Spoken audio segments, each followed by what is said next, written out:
ए जगत मध्य तीनोटी प्राणी को विश्वास ना कवि अष्टदुर्ग आठगड़ राजा नाम नामांकित करी पंडित थिले कवि से वर्णित करथंती तीनोटी मनुष्य को केवल विश्वास नहीं दृष्ट भाजा जो पुरुष हाथ धरी स्त्री की से स्त्री यद्यपि पुरुष निकट दृष्टामी कर्म करुथाए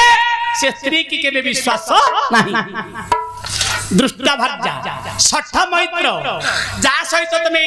मैत्रता स्थापन करिथिबा से जदि ठकिबा गुण जदि शिखि थाए से मैत्र को केबे विश्वास नहीं दृष्टा भाजा सठ मित्र भृत्योत्तरदायी कहा भृत्य जे आम पाखरे नौकरी काम करुथिबा से जदि उत्तर दउथिबो कथा को ए तीनोटी प्राणी को विश्वास कले जहा सर्प को क्षीर दई पोषिले मध्य ताहा।